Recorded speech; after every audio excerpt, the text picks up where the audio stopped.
સુખદેવજી 3 જગ્યાએ ભાગવત ભણ્યા છે. એક પોતાના પિતાની પાસે, બીજું શ્રી રાધાજીની પાસે.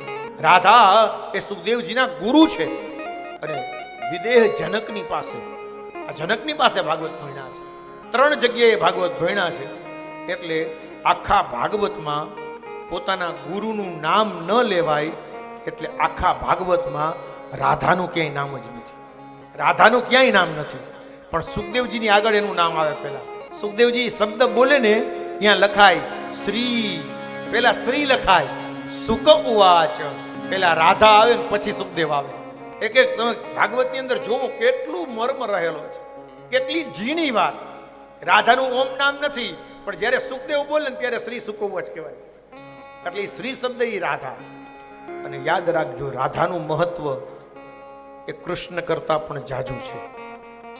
એ આપણને અહીંયા દ્વારિકામાં આવ્યા છે ને ભગવાન, એટલે જય શ્રી કૃષ્ણ વાળા છીએ આપણે જય શ્રી કૃષ્ણ બોલી. કારણ કે દ્વારિકાનાથે આપણી ઉપર કૃપા કરી, એ બધું છોડીને દ્વારિકા વાળો અહીંયા આવ્યો અને સૌથી જાજુ આપણી હારે રહ્યા. 100 વર્ષ આપણી હારે રહ્યા દ્વારિકામાં. પછી તો જય શ્રી કૃષ્ણ કહેવા પડે ને. પણ તમે જાઓ વૃંદાવનમાં, તમે જય શ્રી કૃષ્ણ કરજો, બોલો જવાબ નહીં દે રાધે રાધે, કે તમારે રાધે રાધે કરવું પડશે.